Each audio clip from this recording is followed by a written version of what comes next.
자, 우리 지난주에 말씀 기억나십니까? 지난주에 말씀 아브라함을 하나님이 부르시는 장면이었어요.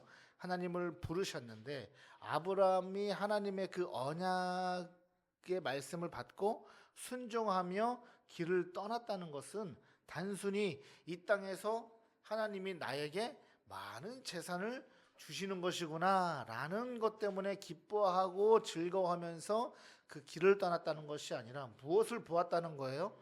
하나님이 아브라함의 후손을 통해서 장차 이 땅에 보내실 누구요? 메시아, 예수 그리스도를 아브라함이 뭐 했다는 거예요? 그 비전을 보았다는 거예요. 하나님의 비전을. 거기에 순종했다라는 것입니다.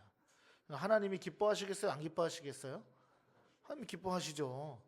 단순히 그냥 비나이다 해가지고 내가 비는 것을 신이 감동해서 그래 너 굉장히 정성을 들였구나. 그래 이번에는 내가 이만큼 물질을 주리라. 이러한 신의 수준이 아니라는 거예요. 하나님은 오직 무엇에 관심이 있으시다? 저와 여러분 그리고 온 인류를 향한 구원에 관심이 있으시다. 그 구원의 여정 가운데 본격적인 하나님 나라의 시작을 알리는 자, 그가 누구냐? 바로 아브라함이다라는 거예요. 자, 오늘의 말씀은요, 이 하나님께서 아브라함을 부르시면서 하신 말씀 중에 특히 우리가 3절을 한번 주목해서 볼 텐데, 하나님께서 아브라함에게 주신 축복과 그 저주의 진짜 의미가 무엇인가, 이 부분을 함께 살펴보기를 원합니다. 자, 먼저 우리가 3절을 한번 보겠습니다. 3절 같이 한번 읽어볼까요? 시작. 너를 축복하는 자에게는 내가 복을 내리고 너를 저주하는 자에게는 내가 저주하리니 땅의 모든 족속이 너로 말미암아 복을 얻을 것이라 하신지라. 아멘. 자, 하나님이 지금 문자적으로 보면요, 아브라함에게 주시는 것이 있는데 뭐냐? 아브라함을 축복하는 사람에게는 뭘 주신다고요? 하나님이 복을 내린다는 거예요. 또 아브라함을 저주하는 자에게는 하나님이 또 어떻게 하신다고요? 그 사람을 저주한다는 거예요. 그러면은 이 말씀을 여러분 어떻게 이해하세요? 그러니까 예수 믿는 사람 함부로 하면 안 돼. 하나님 안 믿는 사람들이 감히 예수 믿는 사람한테 까불면 하나님이 그 까본 사람을 저주하신다. 아브라함을 무시하고 경멸하면 그 인생에서 저주를 받는다. 이런 뉘앙스일까요? 조금 달라요. 그런 뉘앙스가 아니에요. 그러니까 뭐 예수 믿는 사람, 교회 다니는 사람 함부로 하면 안 된다. 이런 단순한 논리가 아니라는 거예요. 자, 우리가 말씀을 한번 살펴보아야 되는데 단어들을 한번 살펴보겠습니다. 여기 보시면 축복하다라는 단어가 나오죠. 이 축복하다라는 단어가 히브리어로 바라크예요. 바라크. 히브리어로 바라크인데 어떤 뜻이냐? 무릎을 꿇다, 찬양하다라는 뜻이에요. 무릎을 꿇어 뭐합니까? 경배한다라고 하죠. 무릎을 꿇어 경배하고 찬양하다라는 뜻이에요. 자, 그럼 이 용어가 어디에서 사용되어지겠어요? 누구에게 사용되어지겠어요? 하나님께 사용되는 단어다라는 거예요. 성경에서 시편 95편 6절에 보니까 이렇게 기록되어 있습니다. 오라 우리가 굽혀 경배하며 우리를 지으신 여호와 앞에 무릎을 꿇자. 경배하며 무릎을 꿇자 할 때 이 단어가 지금 창세기 12장 3절에서 나온 너를 축복하는 자라고 할 때 그 축복의 그 똑같은 바라크예요. 같은 단어인 거예요. 아브라함 앞에 무릎을 꿇고 찬양한단 말인 거죠. 다시 말하면 아시겠죠? 그러니까 아브라함 앞에 무릎을 꿇고 찬양한다는 것은 무슨 말이겠어요? 결국에 하나님을 찬양하고 경배한다라는 의미인 거예요. 왜요? 하나님은 지금 아브라함을 통해서 장차 오실 예수 그리스도의 모형을 보여주고 계신 것이기 때문에 그런 겁니다. 그러니까 다시 말하면 하나님이 아브라함에게 주신 복이 뭐예요? 그리고 하나님이 아브라함에게 복을 주셨는데 아브라함의 그 복이 흘러간다고 되어 있죠. 성경이 말하죠. 그럼 그 복이 뭐겠어요? 구원의 복이잖아요. 즉 복음을 듣고 아브라함을 통해서요. 복음을 듣고 복음 앞에 무릎을 꿇는 자들에게 하나님은 무엇을 주신다? 구원을 주신다라는 그 의미인 거예요. 이해되셨어요? 아브라함을 축복한다는 것은 아이고 아브라함이시여 잘 사십시오. 풍성하게 누리며 사십시오. 이 땅에서 큰 사람이 되십시오. 이런 의미가 아니라 하나님이 아브라함을 통해서 보여주고 있는 예수 그리스도의 모형을 발견하는 자들에게 무엇을 주신다? 구원의 은혜를 주신다. 그 말인 것입니다. 자, 그렇다면 아브라함을 저주하는 자에게 저주한다. 그 다음에 나오죠. 저주는 무엇일까? 뭐 예수 안 믿는 사람이 예수 믿는 사람을 무시하면 하나님이 벌 주신다는 말인가? 어떻게 생각하십니까? 자, 여기서 나온 저주라는 단어를 우리가 살펴보아야 되는데 사실은 의미가 다른 단어예요. 지금 우리가 생각하는 저주 있죠, 저주. 그 저주라고 할 때 첫 번째 나오는 이 저주의 단어는 어떤 단어냐면 히브리어로 칼날이에요.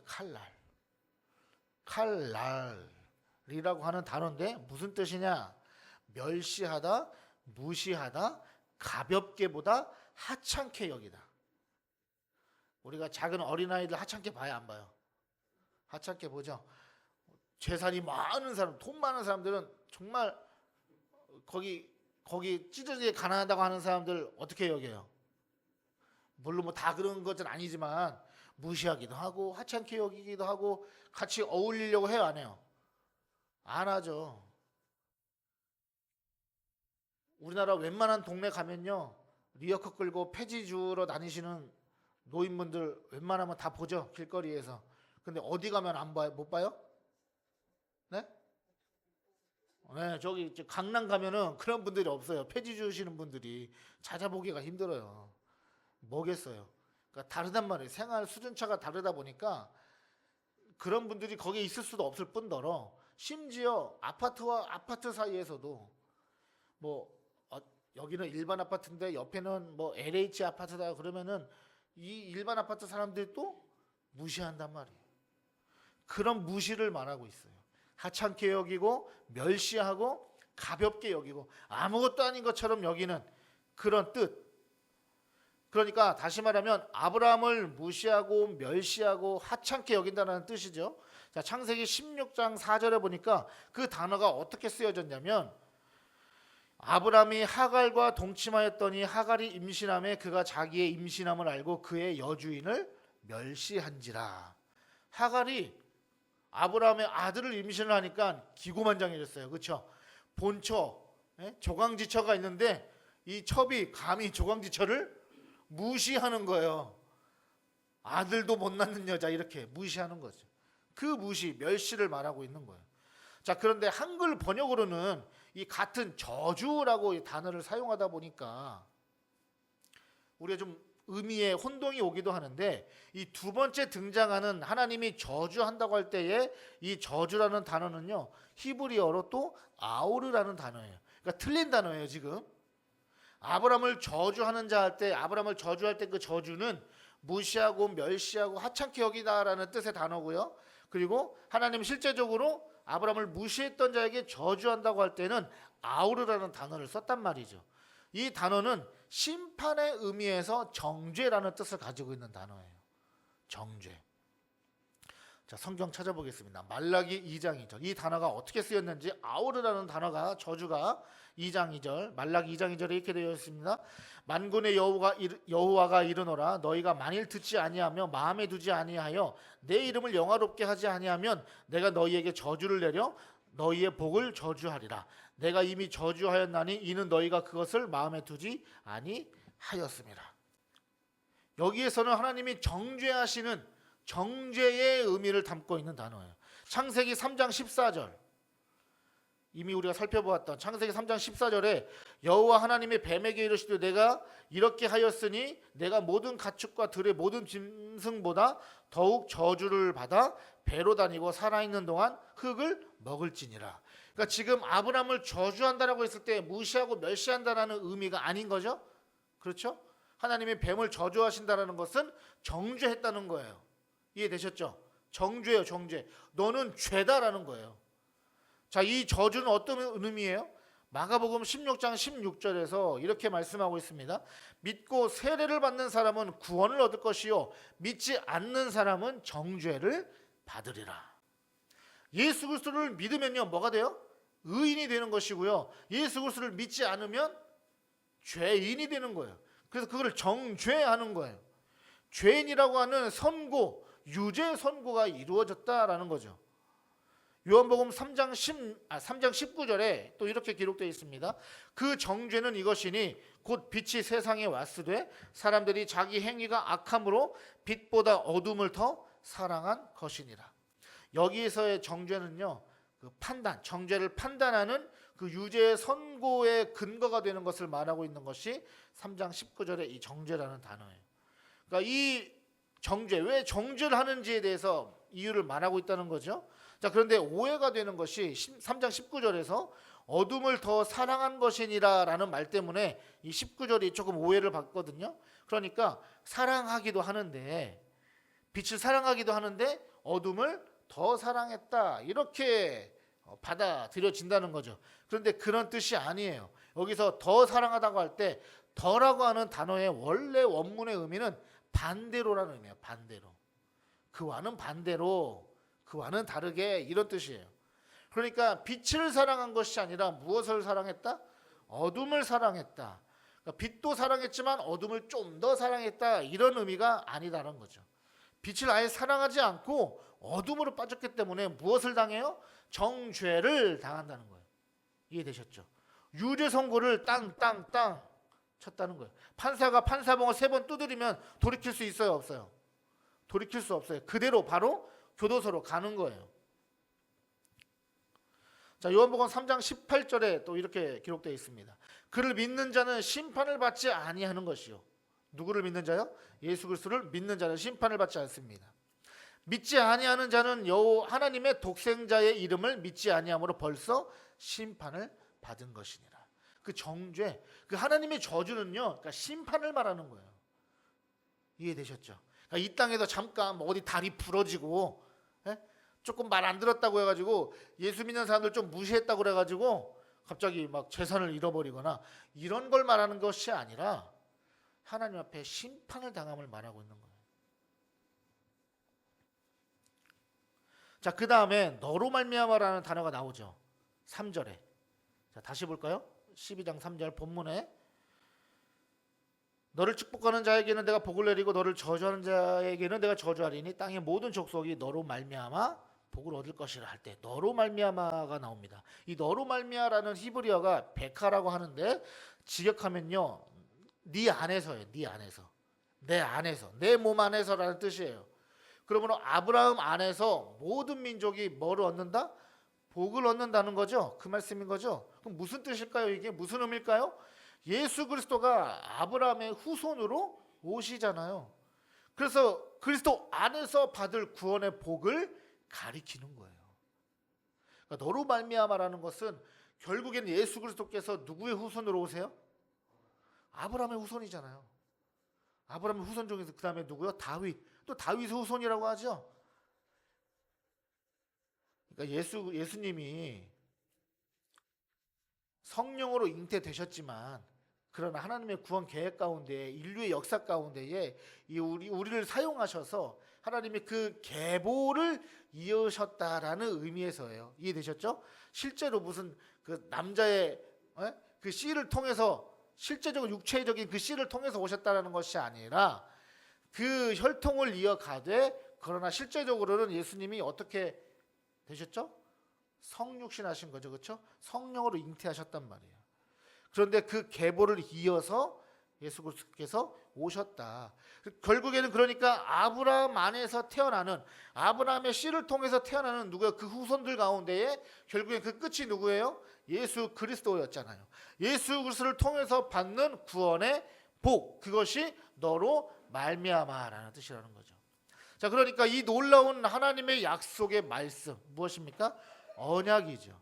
이 언약, 곧 복음을 따라 아브라함이 떠났다라는 거예요. 자, 4절 보겠습니다. 4절에 보면 4절 우리 같이 한번 읽어볼까요? 시작. 이에 아브라함이 여호와의 말씀을 따라갔고 롯도 그와 함께 갔으며 아브라함이 하란을 떠날 때에 75세였더라. 자, 5절도 같이 읽겠습니다. 시작. 아브라함이 그의 아내 사레와 조카 롯과 하란에서 모은 모든 소유와 얻은 사람들을 이끌고 가나안 땅으로 가려고 떠나서 마침내 가나안 땅에 들어갔더라.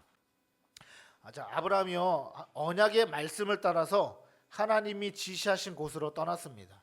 여기서 아브라함이 떠난 이유가 무엇이에요? 아브라함이 왜 떠났어요? 하나님의 그 언약의 말씀이에요. 하나님이 약속하셨단 말이에요. 그 언약 때문에 떠났어요. 그 언약이 뭐예요? 곧 복음이죠. 그러니까 아브라함은요 복음을 따라 움직였다라는 말이에요. 아멘이십니까? 아브라함은 그냥 움직인 게 아니에요. 복 주신다. 그러니까 이 땅에서 많은 부자가 된다. 그것을 바라보고 갔다는 것이 아니라요. 하나님의 구원의 섭리 가운데에 이루실 역사, 그 복음의 역사, 그 복음을 바라보고 복음을 따라 움직였다. 아브라함의 인생은요 철저하게 복음을 따라 움직인 인생입니다. 즉 그리스도인들의 인생의 이유는요 무엇일까요? 저와 여러분의 인생의 이유, 우리가 살아가는 목적이 무엇이겠어요? 여러분 복음입니다. 할렐루야. 복음 빼면요 우리의 인생은 목적이 없어요. 아무것도 아니에요. 복음을 빼놓으면. 복음 때문에 살아가는 것이 하나님의 자녀라는 거예요. 여러분 하나님의 은혜를 입은 자녀는 사람을 따라 움직이지 않습니다. 하나님의 은혜를 입은 사람은요 인간의 계획을 따라 움직이는 것이 아닙니다. 돈을 따라 움직이는 것이 아닙니다. 내가 좋아하는 사람을 따라 움직이는 것이 아니에요. 우리의 인생의 목적과 이유는 무엇이에요? 바로 복음이다라는 거예요. 여러분 복음을 따라 움직인 아브라함이 어디를 도착했어요? 가나안 땅이죠. 가나안 땅에 어떤 곳입니까? 가나안 땅이 하나님의 약속하신 땅이죠. 하나님의 나라를 가리켜요. 하나님이 약속하신 땅은 결국에 뭐라고요? 하나님의 나라, 하나님의 나라예요. 그러니까 가나안 땅이 실제로 하나님의 나라라는 것이 아니라 앞으로 이루어질, 장차 최종적으로 이루어질 하나님 나라의 뭐다? 샘플. 그렇죠. 샘플. 여러분 미니어처라는 말 들어보셨어요? 미니어처. 피규어 같이 하나의 모형이란 말이에요. 그곳을 하나님이 하나님의 나라의 모형으로 이루셨단 말이에요. 아브라함이 그것을 보고 갔다는 거예요. 순종해서. 자, 중요한 것은 이제 5절 다음인데 성경이 아브라함이 정착한 곳에 대해서 이렇게 기록하고 있습니다. 자, 가나안 땅에 도착한 아브라함이 어떤 곳에서 거주했으며 무엇을 했는가? 6절 보겠습니다. 6절 같이 읽겠습니다. 시작. 아브라함이 그 땅을 지나 세겜 땅 모래 상수리 나무에 이르니 그때에 가나안 사람이 그 땅에 거주하였더라. 자, 아브라함이 정착한 곳이 어디라고요? 세겜 땅 모래 상수리 나무래요. 여기 모래가 나오죠? 모래. 나무 밑에 모래가 많다는 얘기가 아니라 모래 위에 있는 나무라는 것이 아니라 이 모래는요 히브리어를 그대로 갖다가 쓴 거예요. 기록한 거예요. 번역을 한 것이 아니라. 그러니까 좀 헷갈릴 수도 있죠. 그러니까 히브리어입니다. 히브리어. 그럼 모래라는 뜻이 무엇인가? 가르치다 또는 선생이라는 뜻이에요. 가리키다 또는 가르치다, 선생이라는 뜻이에요. 자, 그러니까 모래 상수리 나무는 무슨 뜻이에요? 가르침을 받는 나무라고 볼 수 있는 거죠. 가르침을 받는 나무. 그 나무에서 무엇을 어떤 방향을 인간의 인생의 방향키를 설정하고 어떤 그 가리키는 방향, 그 나무를 통해서 가리켜주는 방향을 보고 간다라는 그런 의미인 거예요. 이게 어떤 의미냐면 이 당시에 상수리 나무는요, 이 가나안 지역에서 가나안 사람들이 신의 계시나 지시를 받던 곳이라고 해요. 신의 계시나 지시를 받던 곳. 그러면 어떤 느낌인지 우리 대충 짐작이 가시죠? 어떤 건지. 자, 이렇게 볼 수 있는 구절이 또 하나 있어요. 사사기 9장 37절을 보면, 그러니까 이 나무가 어떤 의미인가? 사사기 9장 37절을 보시면 이렇게 기록되어 있습니다. 가을이 다시 말하여 이르되 보라 백성이 밭 가운데를 따라 내려오려고 또 한때는 무오느님 상수리나무 길을 따라 오는도다 하니. 무오느님 상수리나무래. 여기는 또 상수리나무 앞에 무오느님이라는 또 수식어가 붙었어요. 자, 무오느님이라는 단어의 뜻은요, 점을 치다라는 뜻이에요. 점을 치다, 마술을 행하다, 또는 점쟁이, 마법사라는 뜻을 가지고 있어요. 그러니까 고대 가나안 사람들은요, 이 상수리나무 밑에서 뭐 했다는 거예요? 결론적으로 말하면 거기도 점을 치고 굿하고 점쟁이들이 그 밑에 있었다는 거예요. 그 나무를 사용했다는 거예요. 가르침을 받고 거기에서 점쟁이들이 가르쳐주는 거, 가르쳐주는 것을 바라보면서 사람들이 거기서 인생의 길을 얻고 방향을 잡고 가르치는 대로 행하고 거기서 복을 빌고 그랬다는 거예요. 여러분, 우리나라도 그랬죠? 지금도 그렇죠? 과거에도 그랬죠? 각 마을마다 옛날에는 어땠어요? 큰 나무가 꼭 있어요. 희한하게 상징적이죠. 그 마을에 거기서 뭐 돼요? 뭘 해요? 굿도 하고요, 그렇죠? 그 나무에다 막 주렁주렁 뭘 매달아놔요, 그렇죠? 뭐 복을 기원하고요, 뭐 악기를 물리쳐주는 나무 해가지고 뭐 주렁주렁 매달고, 또 마을을 지켜주는 수호신이라고 해서 이 나무를 그렇게 여깁니다. 그래서 나무에다가 막 이것저것 주렁주렁 매달아 놓고 걸어놓고 거기서 뭐 점도 치고 굿도 하고, 이것이 우리나라 과거에도 그랬죠. 이게 이 민족이 어느 민족이나 사람들이 그래요. 고대 과거에도 다 인간들이 그랬다는 거예요. 여러분, 여기 가까운데 시흥동 이쪽으로 이렇게 쭉 이쪽 길로 가시면 시흥동에 무슨 유명한 나무가 있는지 아세요? 네, 은행나무. 진짜 은행나무. 그게 몇 년 됐냐면요, 800년이 넘었어요. 지금 거의 900년 가까이 돼가는 나무예요. 그러니까 이 나무는요, 이 지역에서 굉장히 상징성이 있는 나무예요. 그래서 어떤 때는 보면, 제가 이제 얼마 전에 이제 설교를 준비하면서 시흥동 은행나무를 이제 인터넷에 쳐봤더니 2, 3년 전인가 거기에다 정월대보름에 돼지 머리 갖다 놓고 뭐 갖다 놓고 막 제사 지내고 뭐 난리 부르스를 쳤더라고. 사람들이 그래요. 그런 나무들이 있으면 희한하게 거기서 우상숭배를 한다는 거죠. 그러니까 지금 아브라함이 도착한 그곳이 어떤 곳이다? 우상숭배의 상징과 같은 곳이었다는 거예요. 그 지역 사람들의. 그런데 아브라함이 뭘 했다는 거예요? 오늘 이 말씀의 아주 중요한 포인트예요. 7절 보겠습니다. 여호와께서 아브라함에게 나타나 이르시되 내가 이 땅을 내 자손에게 주리라 하신지라. 자기에게 나타나신 여호와께 그가 그곳에서 제단을 쌓고. 아멘. 제단이 뭐예요? 단을 쌓고 거기에서 뭐합니까? 제사를 드리죠. 동물을 희생 제사를 드리죠. 태우죠. 오늘날로 말하면 예배예요. 예배를 드렸다는 거예요. 7절을 보면 아브라함의 제단을 쌓은 이유가 있습니다. 예배의 이유와 목적이 있다는 거죠. 즉 이 땅을 네 자손에게 주리라 하신지라. 다시요. 아브라함이 언약의 약속의 말씀을 받고 비전을 품고, 장차 메시아가 오시는구나, 내 씨를 통해서, 내가 나는 앞으로 후손들을 통해서 하나님의 나라가 이루어지는구나, 이걸 아브라함이 봤다는 거예요. 그러니까 얼마나 기쁘고 즐거워요. 감사하죠. 그것을 가지고 어디로 갔어요? 하나님이 지시하신 약속의 땅 가나안 땅으로 갔어요. 어디 도착했어요? 세겜에 있는 모래 상수리나무라고 하는 지역에 도착했어요. 그곳은 어떤 곳이에요?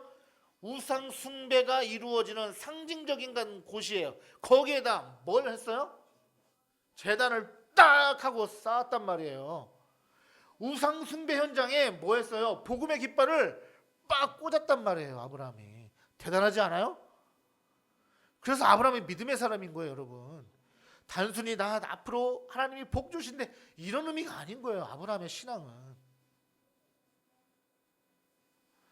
이 땅을 네 자손에게 주리라, 하나님 나라가 되게 하리라는 그 언약을 믿고 아브라함이 당당하게 뭐 했어요? 희생 제물을 드렸다. 그 희생 제물이 누굽니까? 신약에 누구를 가리켜요? 희생 제물이 예수 그리스도를 가리키잖아요. 예수 그리스도를 가리킨다고. 여러분, 원래 가나안 땅은 어떤 곳이에요? 그러니까 하나님이 하나님 나라의 땅으로 모형으로 세우셨지만 원래 그 땅은 어떤 곳이에요?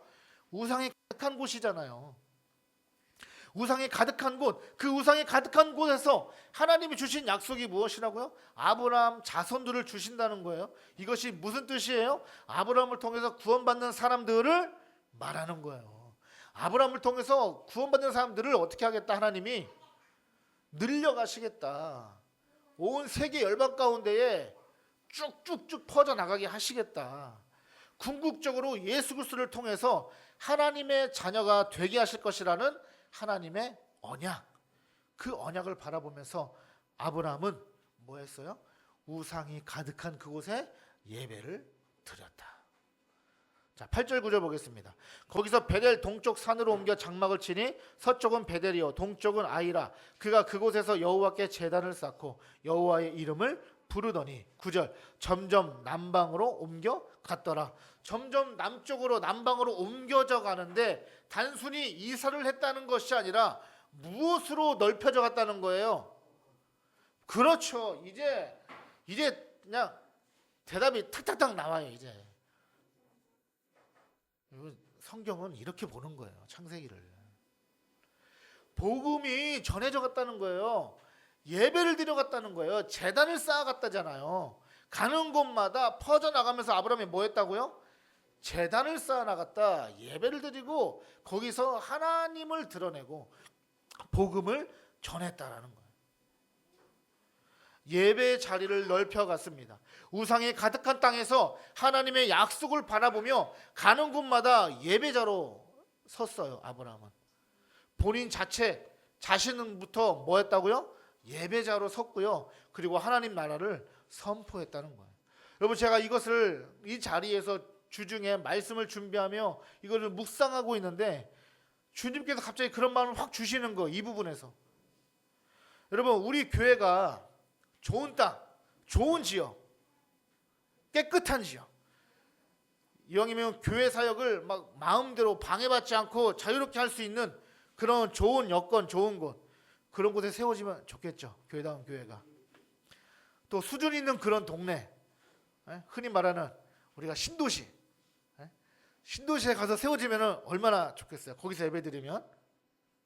더 나아가, 야, 이쪽은 영적 기류가 참 좋네, 성령이 막 운행하시는 지역이네, 이런 느낌이 있는 막 그런 곳에서 교회가 세워지면 또 네 글자로 사자성어로 뭐라고 해요? 그런 상황들을 막 이것도 좋고 저것도 좋고 금상첨화. 금상첨화겠죠? 얼마나 좋아요. 그런데 말씀을 준비하는데 주님이 저에게 이런 마음 주시는 거예요. 영적으로 타락한 곳에 교회가 세워지고 그곳에서 하나님을 찬양하는 소리가 울려 퍼지는 것이, 그것이 하나님이 얼마나 기뻐하시는 일인가.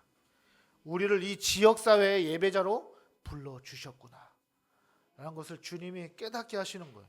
얼마나 감격스럽고 감동스러운지, 왜 이곳으로 하나님이 부르셨을까, 우리를 왜 이곳에 세우셨을까라는 생각이 들기도 할 텐데 그런 마음이, 그런 생각이 싹 사라졌어요.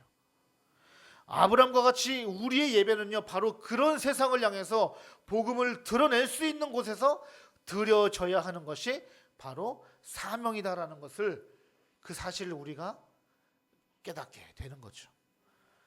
아브라함이요, 오실 메시아 예수 그리스도를 바라보고 예배했다면 우리는 다시 오실 예수 그리스도를 바라보면서 예배하는 인생을 살아가는 것입니다. 우리의 눈을 들면 이 바로 앞에는 저런 사주 보는 곳도 있고, 여러분, 밤만 되면 이 거리는요 아주 알코올 파티가 일어나는 곳이에요. 알코올 부어라 마셔라 하는 지역이에요. 그럼에도 불구하고 하나님 저에게 주시는 막 평안함이 밀려오는데, 그렇구나, 아브라함처럼 살아가야지, 아브라함처럼 살아가는구나, 하나님이 왜 아브라함을 친구로 삼아주시고 기뻐하셨는가, 그런 곳에 복음의 깃발을 꽂고 예배했다라는 거죠. 여러분, 우리 교회가 뭐 성장해 나가면 좋겠지만 그것이 중요한 것이 아니라 교회가 세워지는 가장 중요한 목적은 여러분 복음의 깃발을 꽂는 거예요. 영적으로 타락한 곳에 하나님 앞에 예배드리는 소리가 들려지는 거예요. 하나님을 찬양하는 소리가 이곳에서 울려 퍼지는 거예요. 여러분, 하나님은 아브라함을 그렇게 부르셨어요. 복음을 전하는 것을 두려워하지 않고 아브라함이 우상을 섬기는 세상 앞에 당당하게 제단을 쌓았던 것처럼 세상 가운데 당당한 그리스도인으로 당당한 예배자로 살아가는 것이 주님의 뜻인 줄 믿습니다. 그래서 아브라함을 축복하는 자에게 하나님이 축복한다는 것은 아브라함이 전하는 그 복음을 받아들이는 자에게는 하나님이 무엇을 주신다? 구원의 복을 주시고, 아브라함이 전하는 복음을 무시하고 멸시하고 그 복음을 하찮게 여기고 예수가 과연 정말 살아있는 자냐? 라고 무시하는 자들에게는 하나님이 무엇을 주신다? 저주, 정죄하신다라는 거예요. 그러한 세상의 우상과 인간의 그 타락의 극치가 가득해져 가는 세상 속에서 아브라함은 뭐 했어요? 끝까지 예배자로 섰다라는 것입니다. 여러분이 이 말씀을 통해서 저와 여러분도 우리가 전하는 복음 그냥 땅에 떨어지는 것 같지만 그것 때문에 우리가 마음 흔들려 할 것이 아니라 당당하게, 안 믿으면 어쩔 수 없는 거예요. 그 영혼 끝나는 거예요. 그 사람은 하나님 앞에 뭐예요? 심판인 거예요. 우리를 통해서 축복이 흘러가고 우리를 통해서 복음의 은혜가 흘러가는 그러한 저와 여러분이 되기를 주의 이름으로 간절히 축복합니다. 그래서 우리가 아까 불렀던 찬양 있죠. 이 시간 함께 찬양할 텐데, 우리 앞에 산이 가로막고 있을지라도 우리가 가는 길 평탄케 하시고 인도하시는 주님, 그 주님을 우리가 바라보는 거죠. 우리 함께 아까 불렀던 다니엘의 노래